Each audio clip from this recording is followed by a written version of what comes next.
So let's keep reading about a pandemic in a pandemic.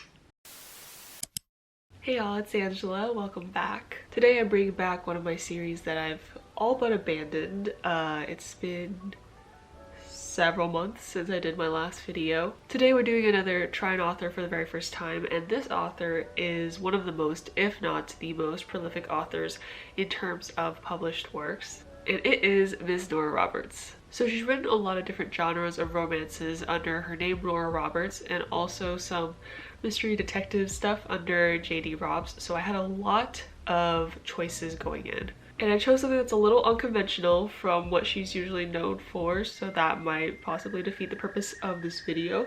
But you know what? This book was topical, and I thought the times really fit with the themes of the book. So in this video, I'm going to be reading Year One, which is the first book in the Chronicles of the One series.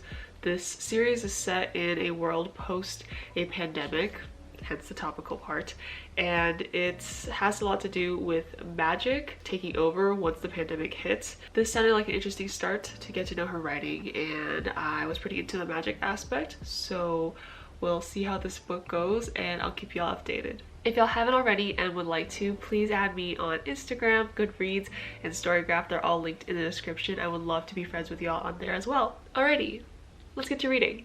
I don't know if anyone else is like this. I'm super affected by the weather in terms of my mood. If it's nice and sunny outside, immediately my mood will like be happier when I wake up. And then if it's like raining, I just want to sleep. So last night I finished the first part of Year One by Nora Roberts. Let me see what it's called. So the first part is called The Doom, and the Doom is basically what they call the big pandemic in this book. In the first few chapters we get the origin of the Doom. It basically came from this one specific event in Scotland from this one family and this one particular man, actually Patient Zero. When we get that origin story, it turns out to be quite magical or supernatural in nature. As the Doom develops and begins kind of taking over the world, you find out that there are people who are immune, and these people tend to be the ones with some sort of magical ability. So I'm really intrigued so far as to how the magical aspect is going to be worked into the pandemic aspect. We're also following several different characters, and reading the synopsis like on the book flap, I thought it would be really confusing to follow everyone's lives, but it's actually been pretty easy so far because everyone is introduced and connected in a pretty natural way. Reading this book in a pandemic is pretty interesting because you get to kind of check the realities of would this actually happen, and this book gets a lot right. The widespread panic and the kind of factions that form as a result of the Doom has been pretty disheartening to see, but I think it's very real for this situation where the world is essentially ending. We got a lot from Lana and Max's perspective. They're a couple, they practice magic. Lana is very new to it. I think there's room to grow with Lana's character because she comes off as a very kind of like damsel in distress, city gal, can't live without her Louboutins kind of person. So I hope there's room for her to grow in this book. Most of the other characters have already dealt with the tragedy and the loss and the kind of hopelessness of the Doom, so they have acclimated to this new world in some sense, but Lana has been very sheltered, and so I think there's a big storm coming for her. Hey, so I finished the second part of Year One, which is called Escape, and like the section is titled, we're following all the characters as they escape from the big city, New York City in this case. I not sure when this book turned into a road trip story, but that's where we're at. Not sure I'm loving that. We're gonna get into survival next, so we might have some more adventures there. I was feeling okay at the start of the book because I figured we needed some time for, you know, the story to be set up, for all the characters to be introduced. But now that we're kind of halfway through, I do feel like it's moving very slowly. I think because we're following all these characters that are immune to the Doom, we're looking for, well, at least I'm looking for, a different source of tension for these characters. And the main thing right now is just this looming threat of either the military, who are rounding up people who are immune, or the raiders, who are bands of people who basically, for no reason, beat up other people. So I think these two are the current biggest threats for the characters, and they just seem very abstract. This is an aside, but I do find it very amusing that the women in this book are very preoccupied with pretty superficial things, considering you're in a pandemic where a third of the world's population has died. Even excluding Lana's examples from what she's packing, where she was like, what about my cashmere sweater and my expensive knife set?